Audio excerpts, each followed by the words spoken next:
Hello students, तो आज हम स्टार्ट कर रहे हैं chapter number 5 double entry system. तो डबल एंट्री सिस्टम में जो हम सब जानते हैं कि डबल एंट्री सिस्टम क्या होता है। हमारा जो अकाउंट है वो डबल एंट्री सिस्टम पे ही बेस्ड है। तो थोड़ा सा हम इसके बारे में ये करते हैं कि डबल एंट्री सिस्टम की इवैल्यूएशन कैसे हुई। ठीक है, सबसे पहले जो एक बुक है डबल एंट्री सिस्टम पर, वो किसने लिखी? लुका पैसिओली ने। ठीक है, लुका पैसिओली ने ये बुक लिखी किस में? 1494 में। ठीक है, ये कहाँ के रेजिडेंट थे? एक बुक लिखी गई डबल एंट्री सिस्टम पे लुका पैसिओली ने इन 1494 1494 में। ठीक है, ये वेनाइस शहर के रेजिडेंट थे, इटली के। तो ये बुक जो है काफ़ी पॉपुलर हुई। तो इसके बाद इस बुक को इंग्लिश में ट्रांसलेट किया गया। इंग्लिश में ट्रांसलेट किया गया इस बुक को 1544 में। किसके द्वारा? By Hughes Castle. Hughes Castle ने इस बुक को, जो लुका पैसिओली ने लिखी, इस बुक को इंग्लिश में ट्रांसलेट किया। ठीक है, फिर जो है इस बुक में कुछ चेंजेस हुए। फिर जो एक प्रॉपर बुक है वो फाइनली जो है आई, वो किसने दी? एडवर्ड जोन्स ने ये बुक दी इन 1785 में। और उस बुक का क्या नाम था? English system of book keeping. English system of book keeping उसका नाम था। एडवर्ड जोन्स ने 1785 में ये बुक दी जिसका नाम था English system of book keeping. और ये प्रॉपर बुक्स थी, ठीक है, जो आफ्टर चेंजेस लिखी गई। तो अब हम देखते हैं ये इसका इवैल्यूएशन था, कैसे डबल एंट्री सिस्टम जो है आया। पहले लुका पैसिओली ने 1494 में एक बुक लिखी, फिर उसको इंग्लिश में ट्रांसलेट किया गया, फिर इसमें कुछ चेंजेस किए गए और कंप्लीट जो प्रॉपर बुक है वो English system of book keeping आई 1785 में, जो किसने दी? एडवर्ड जोन्स ने। ठीक है, तो सब बच्चों को ये डबल एंट्री सिस्टम में के बारे में ये पता होनी चाहिए बात। अब है कि हमारा नेक्स्ट पॉइंट है कि meaning of double entry system क्या होता है। Meaning of double entry system. ठीक है, डबल एंट्री सिस्टम क्या होता है? डबल एंट्री सिस्टम ये कहता है कि every transaction affects at least 2 accounts. हर ट्रांजैक्शन कम से कम 2 अकाउंट्स को इफ़ेक्ट करती है। उसमें से एक को डेबिट करते हैं और दूसरे को क्रेडिट करते हैं। हर ट्रांजैक्शन कम से कम 2 अकाउंट्स को प्रभावित करती है, उसमें से एक को डेबिट करते हैं और एक को क्रेडिट करते हैं।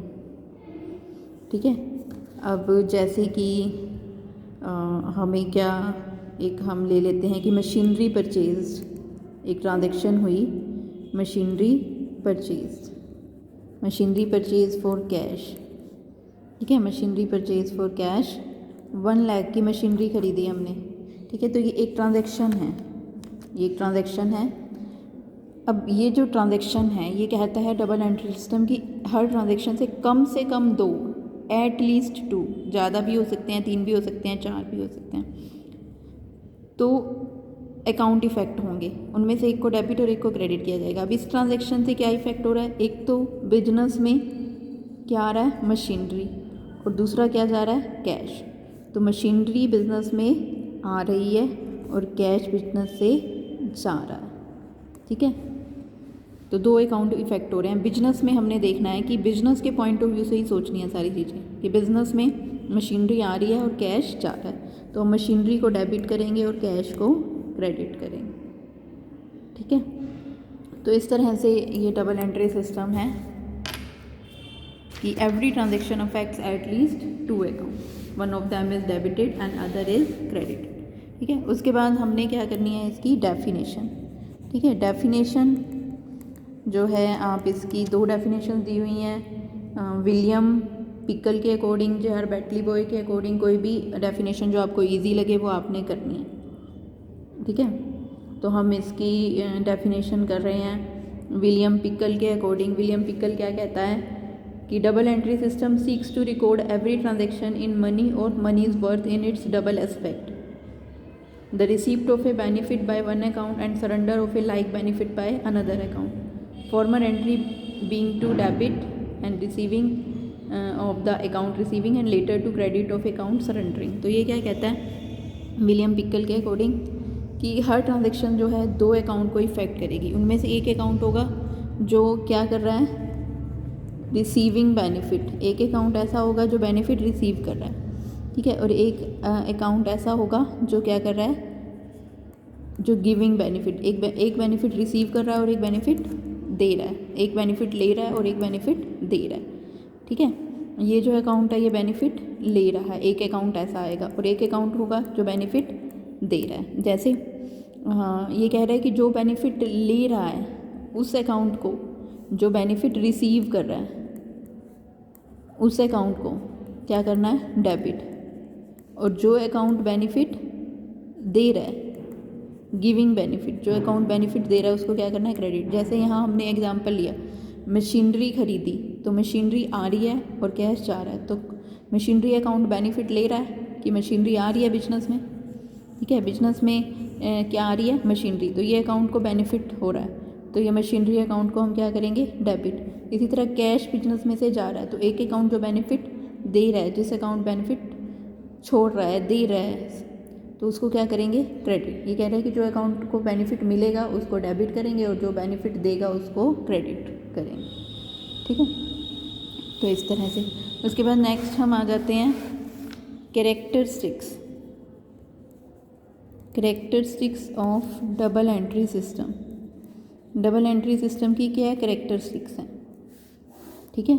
तो सबसे पहले जो है, every business transaction affects two account, every business transaction affects two account, हर बिजनेस ट्रांजेक्शन कम से कम, एटलीस्ट कम से कम, ये नहीं है कि दो ही अकाउंट इफेक्ट करेगी, कम से कम हर बिजनेस ट्रांजेक्शन कितने अकाउंट इफेक्ट करेगी, दो, ठीक है।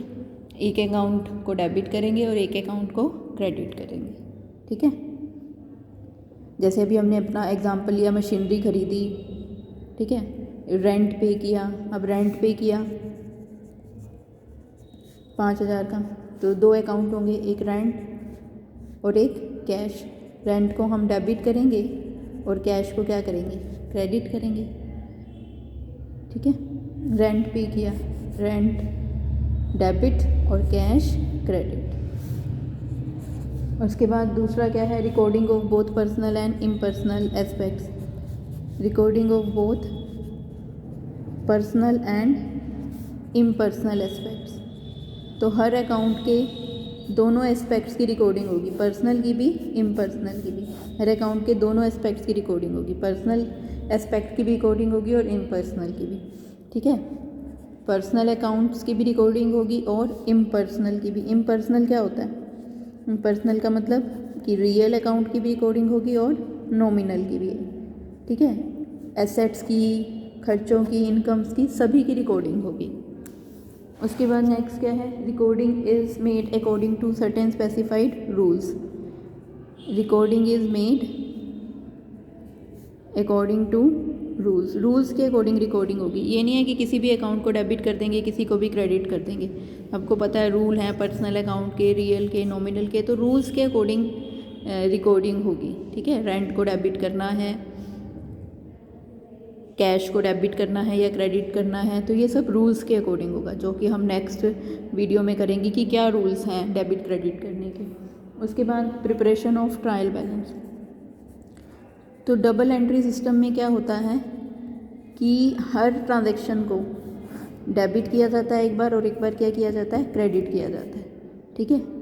तो अब जितना भी डेबिट साइड का टोटल होगा और जितना भी क्रेडिट साइड का टोटल होगा वो क्या आना चाहिए, इक्वल। तो ये हम कैसे पता करेंगे, ट्रायल बैलेंस एक बनाया जाएगा और उसमें ये देखा जाएगा कि सारी डेबिट बैलेंसेस को एक साइड लिखा जाएगा और क्रेडिट बैलेंसेस को एक साइड लिखा जाएगा। अगर इनका टोटल इक्वल आ रहा है तो इसका मतलब आपके अकाउंट्स अर्थमेटिकली एक्यूरेट है। तो हम ट्रायल बैलेंस भी बना सकते हैं डबल एंट्री सिस्टम में। तो इस तरह से है ये, ठीक है। तो आपने अच्छे से करना है, इसको समझना है।